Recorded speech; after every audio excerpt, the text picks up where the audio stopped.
What is up, Adverio Nation? Today I just want to walk you through how to turn your Amazon Product Opportunity Explorer into a much more robust and visual representation that we've built for you here. I'm going to walk you through that in just a few moments.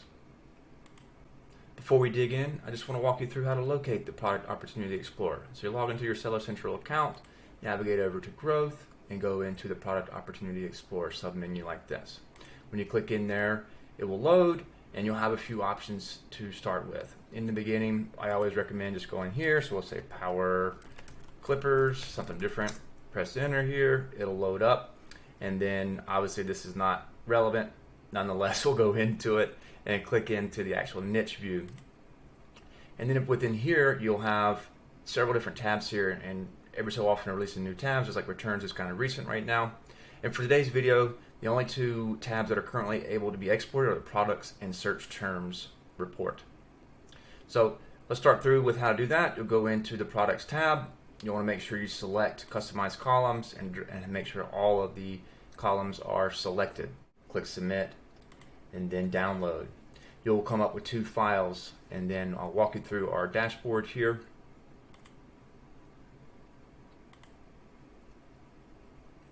If you're just starting out with the tool, you'll have a view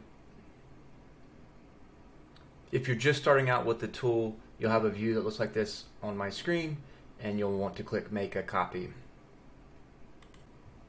Once you save the file to your local Google Drive or otherwise, you'll want to navigate to the instructions tab like I have here on my screen and follow the steps. It essentially walks you through where I just showed you how to navigate to the Seller Central Product Opportunity Explorer, then going in and looking at the products tabs as well as the search terms tab. And you'll need to individually paste the search terms here into the search term tab and the products information into the product tab. Very important that you'll want to paste it below the headers that we have in place here for both of these tabs. And do not include the headers, as the headers are important for the way the data is formatted on the dashboard. Same thing for the search term, as you can see here on my screen. We have a notification here for you as well.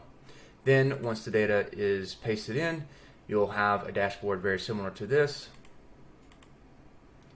And you can scroll down, you'll see there's a bunch of different views based on click share of the product, the category and brand. We also get into average selling price relative to customer ratings. And then we'll break down these average selling price per brand within the niche that you've selected. And then we'll show some correlation amongst the brand and ratings and prices for you as well, as you can see on my screen here. And then we have average customer rating per brand. Then we have ratings per month launched. And then lastly here on this row, we have total ratings versus launch date. We have search volumes by search term, average number of sellers and average number of sellers and vendors per brand.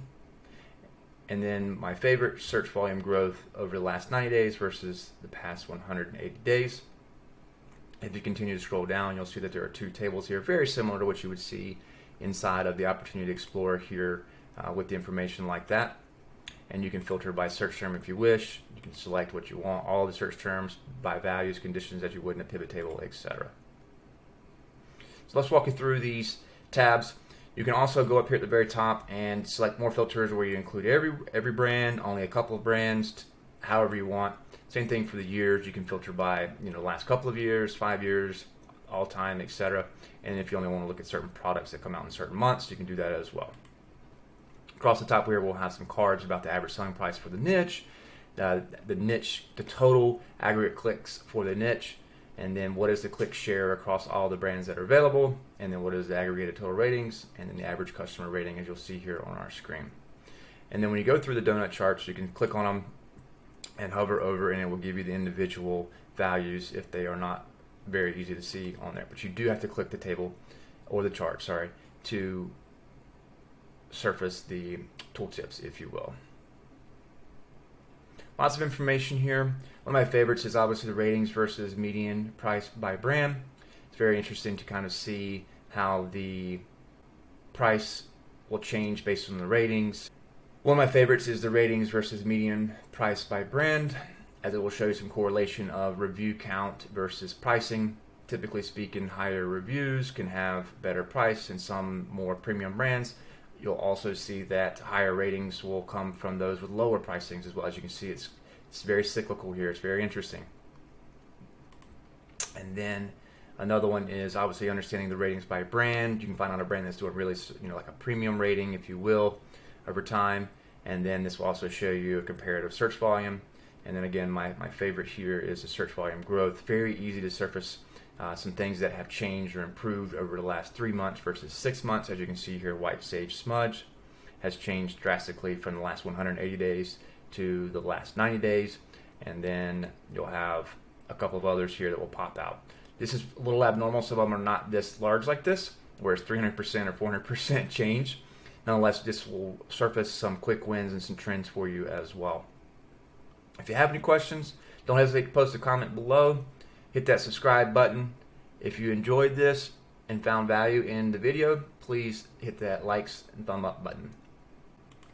All right, thank you so much for your time today. If you found value in this video, hit that like button for me. Otherwise, if you are not a subscriber, please smash the subscribe button below. And I look forward to seeing over the next couple of videos. And I look forward to seeing you next time.